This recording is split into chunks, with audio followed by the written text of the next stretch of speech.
My dear viewers, I am Vishwanath political review. అంతు రాజకీయ నాయకుల గురించి ఎన్ని రకాలుగైనా మాట్లాడుకోవచ్చు, కానీ నిజమైన రాజకీయ నాయకుడి గురించి మాట్లాడుకోవాలంటే కొంత ఆలోచించాలి. అలా ఆలోచించి మాట్లాడగలిగేటువంటి ఒక రాజకీయ నాయకుడు. అసలు ఇతని రాజకీయ నాయకుడని చాలా మంది అంగీకరించరు. తనను ఒక తీవ్రవాదిగాను ఇంకో పదబంధాలతో వర్ణిస్తారు తప్ప ఆయన్ని నాయకుడిగా అంగీకరించలేనటువంటి సమాజం మనది. కానీ నిజంగా ప్రజల కోసం పోరాడిన ఆ నాయకుడిని మనం నాయకుడు అనుకుందాం. ఎవరు అన్నా అనకపోయినా ఆయన్ని భారతీయ రాజకీయ నాయకుల్లో ప్రముఖుడు, ప్రథముడని కూడా చెప్పుకుందాం. ఆయనే communist party of India polit bureau సభ్యుడు.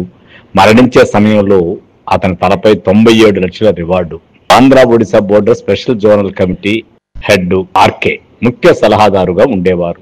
రామకృష్ణ అలియాస్ ఆర్కే అని సాధారణంగా పిలువబడే అక్కిరాజు హరగోపాల్ జయంతి ఈ రోజు. ఆయన గురించి మనం కాసేపు మాట్లాడుకుందాం. ఒక కన్నీటి బొట్టుతో ఆయనకి అంజలి ఘటిద్దాం.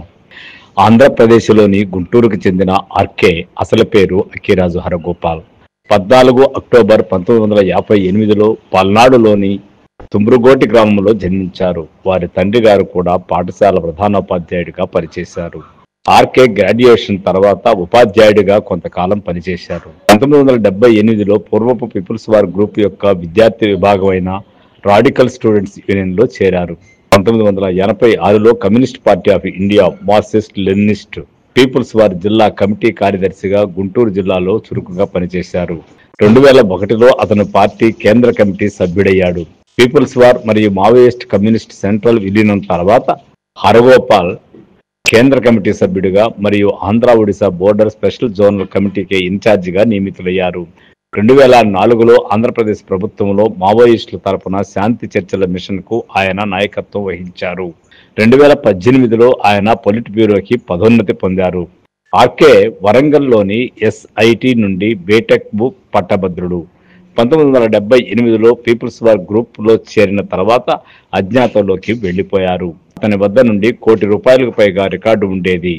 ఆంధ్రప్రదేశ్, తెలంగాణ, ఛత్తీస్గఢ్, ఒడిశా పోలీసులు మరియు ఎన్ఐఏ ప్రభుత్వాలు అతని కోసం గాలిస్తుండేవి. 1992లో ఆర్కే పీడబ్ల్యూజీ రాష్ట్ర కమిటీ సభ్యుడిగా నియమితులయ్యారు.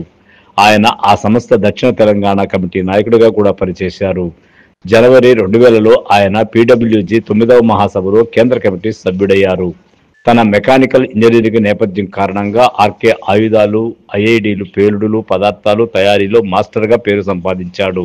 ఆంధ్రప్రదేశ్ ఒడిశా సరిహద్దులోని కటాఫ్ ప్రాంతంలో అతన్ని సాకేత్ అని పిలిచేవారు. 2004లో అప్పటి ముఖ్యమంత్రి వైఎస్ రాజశేఖర రెడ్డి నేతృత్వంలోని ఆంధ్రప్రదేశ్ ప్రభుత్వంతో జరిగిన విఫలమైన శాంతి చర్చలకు ఆయన నాయకత్వము.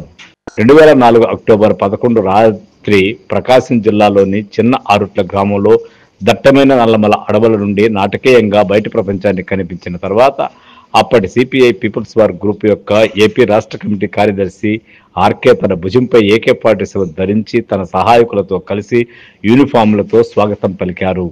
ఆర్కే మరియు అతని బృందం తమ ఆయుధాలను తమ సహచరులకు అప్పగించి తర్వాత అర్ధరాత్రి దాటిన తర్వాత గుంటూరు జిల్లాలోని గుత్తికొండ బెలూంలో జరిగిన ఆకట్టుకునే బహిరంగ సభలో ప్రసంగించారు. ఆ తర్వాత వారు ప్రభుత్వ అధీనంలో ఉన్న మంజీరా గెస్ట్ హౌస్ లో బస చేయడానికి తెల్లవారుజామున హైదరాబాద్కు చేరుకున్నారు. కేంద్ర కమిటీ సభ్యుడు అక్కిరాజు హరగోపాల్ అలియాస్ రామకృష్ణ ఆర్కే తుపాకీ పట్టుకున్న వ్యక్తిగత గార్డులు మరియు తోటి సహచరులతో కలిసి సరిగ్గా 21 సంవత్సరాల క్రితం దివంగత వైఎస్ రాజశేఖర రెడ్డి నేతృత్వంలోని అప్పటి కాంగ్రెస్ ప్రభుత్వంతో చర్చలు జరిపిన తర్వాత సరిగ్గా ఈ రోజున గ్రీన్ ల్యాండ్స్ లోని పై సెక్యూరిటీ మంజీరా గెస్ట్ హౌస్ నుండి బయటకు వెళ్లడం యాదృచ్ఛికం కావచ్చు. 2018లో అతను సిపిఐలో సభ్యుడయ్యారు. అదే సంవత్సరం ఆంధ్ర ఒడిశా సరిహద్దులో ఆంధ్రప్రదేశ్ గ్రేహౌండ్స్ ప్రత్యేక దళాలతో జరిగిన ఎన్కౌంటర్లో అతని కుమారుడు మరియు భార్య 24 మందితో పాటు మరణించారు. అయితే ఆర్కే తప్పించుకోగలిగారు. ఆంధ్రప్రదేశ్ మాజీ ముఖ్యమంత్రి చంద్రబాబు నాయుడుపై జరిగిన దాడిలో హరగోపాల్ ప్రధాన నిందితుల్లో ఒకరు. వారి కుమారుడు మున్నా అక్టోబర్ 2016లో పోలీసులతో జరిగిన ఎన్కౌంటర్లో మల్కజ్గిరి సమీపంలో చంపబడ్డారు.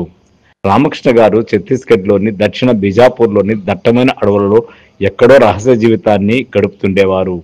4 దశాబ్దాల అండర్ గ్రౌండ్ జీవితం తర్వాత ఆయన 63 సంవత్సరాల వయసులో 14 అక్టోబర్ 2021 మూత్రపిండాల వైఫల్యం కారణంగా మరణించారు. వీరు చరిత్రను లిఖించినటువంటి వారు, సమాజాన్ని మార్చినటువంటి వారు, సమాజం కోసం తప్పించినటువంటి వారు. అందరి రాజకీయ నాయకులు లాంటి రాజకీయ నాయకులు కాకుండా పోవడం కారణం చేత వీరి జీవితం మొత్తం అండర్ గ్రౌండ్లో అంటే అరణ్యాల్లోనే గడిపారు.